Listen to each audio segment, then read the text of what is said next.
Welcome my friends, we're checking back in on the free-to-play account who has been climbing phenomenally well without access to any of the fancy shenanigans that the main account has been getting up to. And it is in large part off the back of the success of this list. This card or that card, Mr. Modok has been headlining this cornerstone archetype in the game and leading it into the meta staple that it has largely become ever since he was the Battle Pass card back a couple of seasons ago.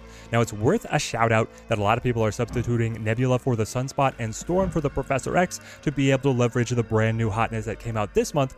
I don't think that list is necessarily a significant upgrade from this one. This one is more free-to-play friendly, and I wanted to be able to showcase exactly what I have been finding as my most consistent climbing deck here on the free-to-play account. The Professor X gives us some artful control against specific matchups, but otherwise, we refreshingly don't have to worry about what the opponent's game plan is. We are just running our carries to be able to generate as much power as possible to be able to outpace our opponent. The Apocalypse, the Swarm, in conjunction with the Dracula, and then the efficiency in the discard hit of the Modok is just absolutely amazing. And if the Morbius is down as well, we can significantly outstrip the opponent in terms of the point generation that we are creating. We have a very lean set of discard activators. Really, Modok is a key piece. The Lady Sif able to target directly onto the Apocalypse and the Culling Wing. Again, another targeted discard trying to be able to hit the Wolverine or the Swarm. Moon Knight is the swing hitter here. You could go for a little bit more point efficiency if you wanted the Sword Master, or you could go for a direct attack against the opponent if you bring in the Gambit. I have been finding that I'm getting the most success though out of the Moon Knight and being able to knock cards out of the opponent's hand.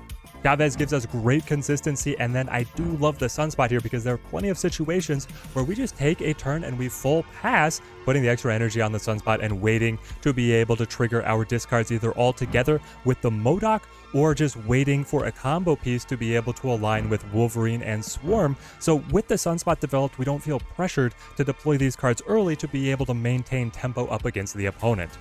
Final thing I want to call out, it's something that I found really refreshing for this list, is that aside from the Morbius, we dodge almost all of the control that the opponent can throw at us. Dracula, who is usually our largest point generator, just dodges everything, and because he represents only 0 power on the board, we are usually coming from behind an initiative into that final turn, and thus able to dodge Shang-Chi set up to be able to catch out our Chavez or a large Apocalypse, whatever that final situation of the game ends up being.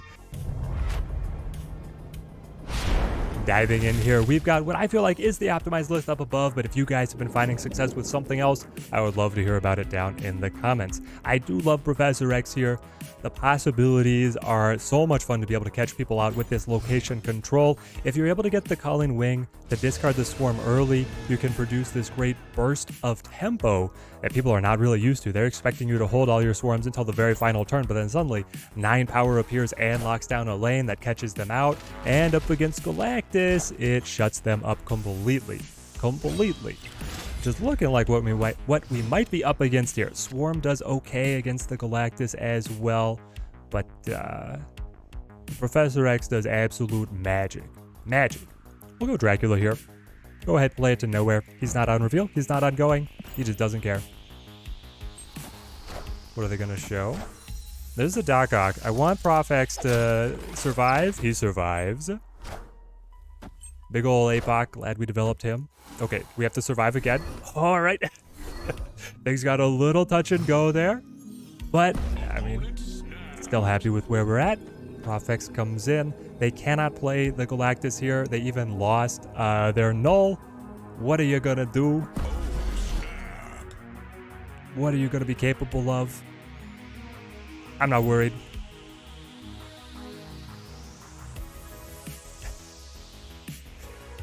How often does the Galactus player get the snap back? I don't think he sees it very often. Ah, the Kang tech. Brilliant. Kang saving our opponent a lot of cubes here. Maybe he's not so forgotten. Maybe he's not so unloved. He actually had some value for him. What's he gonna try now? I will still play the Professor X because I love this lockdown. It could be that they would divert now to be able to play something else, but I mean, again, we knocked out the null from their hand. If you play, say, Destroyer, I feel like we still just keep up with them. If they play something to the Atlantis, it could be problematic. Oh, the Kang mind games. I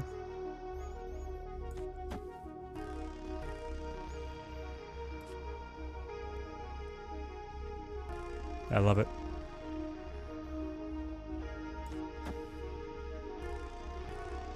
I'm still gonna snap, put the pressure on. I'm not gonna play the Professor X in light of them changing plans and trying to play something that would not get caught out in the loss. Surprise factor is lost. A lot of Galactus don't run the Kang, so you can see where you can't get away with it. I love that Kang's still breaking the game in new ways. Professor X maintaining the Atlantis animation, even though he doesn't own it. All right. Okay, opponent just sitting back waiting. Why would you do that? You accepted the Cube Gambit. Now I feel like we're a shoo-in. What do they possibly have that stops us here?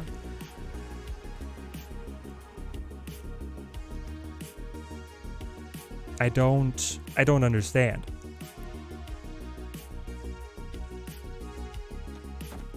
The best play, I think, is this. Put the 9 power to Atlantis, let Dracula eat the Chavez, and 1 extra onto the Sunspot. The opponent's so frustrated with their Kang, I guess they just AFK'd. They dropped the phone. Taking cubes off the Galactus will never stop being satisfying. There it is. So mad. Roping us till the end. Sunspot, my friend. Hit the board. Develop the Morbius as soon as we can. Martage can send us to the moon. For early versions of this list, I was trying to work in the Wong. Any kind of on-reveal duplication is incredible for discard. We have phased away from Lockjaw, though. I think that list can still do something. It's just not as powerful as it used to be. And we'll put the pressure on here. We love the curve that we have. We have both of our carries. We have the Dracula and Camartage fueling us. So even without knowing anything about the opponent, we're going to put the pressure on. They could have control to be able to silence the Morbius. This is of course true. But it's going to require a very strong investment for them to be able to turn Savage Land. I'll let the Dracula be the one to punch through the negative zone. And I would love to be able to see Modok. Modok would probably be the favorite top deck here, though Colleen Wing close second. Heck, Moon Knight is not bad either. Colleen Wing. I'll take it. So, I could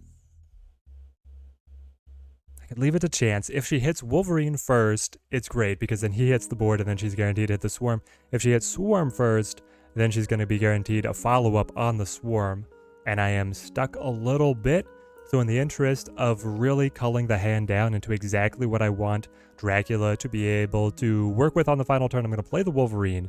So we hit Swarm twice. And then we're going to draw the Chavez on the next turn. Morbius is getting strong. What do you have in conjunction with the Bishop? Oh, you just take away all the 1 costs. All right, open board again. The Sentinel? Okay. Some Sera efficiency here.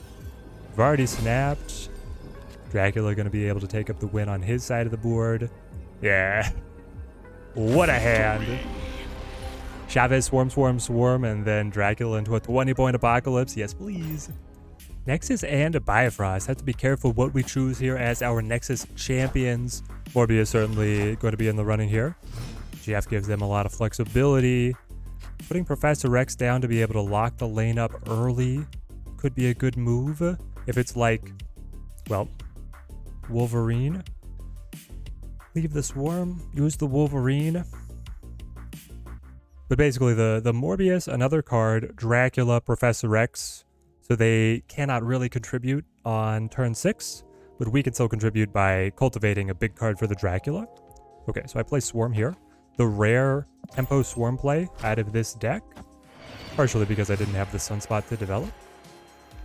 Dracula, are you gonna location cancel something so that I don't get the move? That would be really dirty if they did. All right, they're just gonna say no more fun with the Morbius.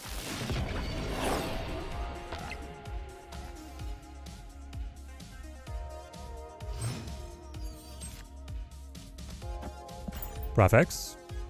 I feel like they might just set up Sera, low tempo turn 5, and we could catch them out with the Professor X here. I would love that to be the case. And then with the projected power from the Nexus, should be too much for them to be able to keep up with. Remove the Jeff to the Bifrost? Hold on. Black Bolt knocks out the Wolverine, which is better for us? Black Bolt out here just helping us. He's just helping us. What a nice guy. Alright. 2 discards. Means that I'm going to be very happy with whatever Dracula is able to eat, and then we project a ton of power up against the opponent. Should I have snapped earlier? Maybe. I was feeling quite confident in our position, in the curve that we had. We were missing the Modok. It was unclear what their turn 5 was going to be.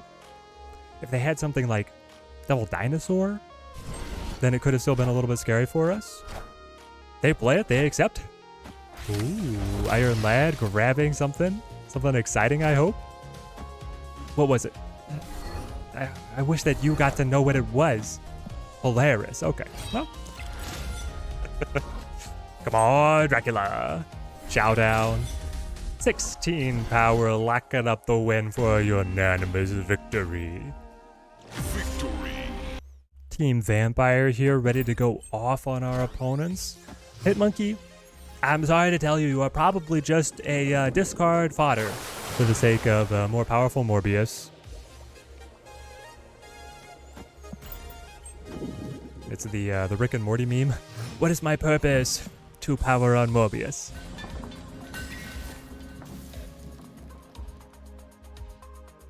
I am wishing that I was holding Modok. Would make me way more confident in holding these guys, but I'll go ahead. I will trust in the process, allow the sunspot to get larger. Sentinel. Tiny Tony playing a good card list. Very proactive drops for their side. Develop our Dracula.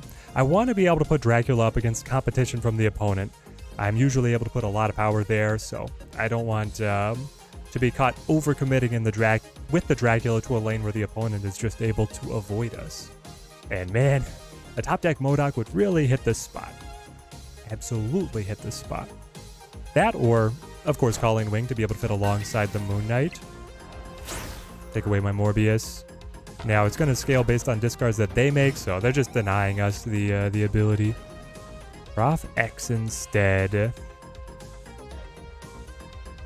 Fascinating. Does a Professor X get me much of an advantage? I feel like it doesn't. I'll play Moon Knight here. And then I will also, I want to start narrowing the hand down. Try and knock as many cards out of it as possible. We're going to draw Chavez. They go Sentinel to keep up with the foot race at Nidavellir. Killmonger. No, the Sunspot. He was so powerful. Hitmonkey goes. So does their Mysterio. Which actually makes their Rogue better. Oh, it hurts, it hurts.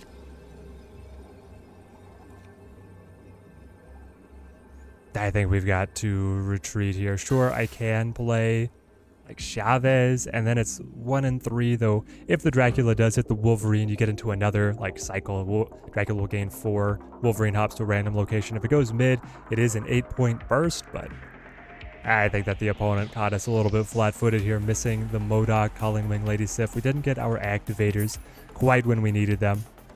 I like where we're at, though. Sakaar could yoink down. Maybe I don't like Sakaar here. Do I like Sakaar here? We hit the Swarm. If Swarm goes down to Sakaar for free, I mean, I would have rather Modok got to discard it to produce the extra copies, but this way we keep 1 Swarm in the Apocalypse in hand. Cards with abilities cannot be played here. Sounds fantastic. I just hold the Wolverine, waiting for Modok to be able to discard everything.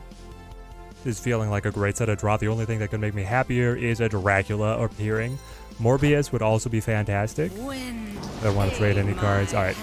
If we can get the Dracula, we can keep up with Storm pretty consistently. We see Morbius instead. I will try. I don't mind. They're probably holding like a Spider-Man to be able to drop to Sakaar and then keep us from executing our full game plan. That would hurt. Okay, Juggernaut. Juggernaut is what the answer is. Morbius comes in. All right, so they're ahead at Flooded. We're ahead at the Sandbar. What is the finish that they've got? With Daredevil, not able to surprise them with the, say, Swarm Professor X tactic. Instead, we'll just go with the Modok. And I don't mind cutting up the Swarm. It's going to make the Morbius a little bit stronger. But the final play is just Apocalypse and then one Swarm. Do you have Spider-Man? If so, I'm in deep trouble. If you don't, then you're in deep trouble. Because I don't see how else you are going to be able to keep up.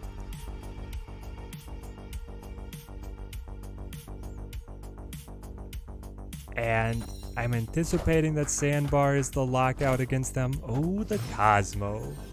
Caught by the Cosmo. Well, I say again, you may have stuffed the Modok, but can you finish? Those are dropping down by 4. So this is actually a 12-16 point swing, and I'm ahead by 17 points. I'm sorry, nothing you play is 17 points. And the Doctor Doom is a tragic point short at the Sandbar. Claw? All goes to margin of victory, but we still take it. Tight.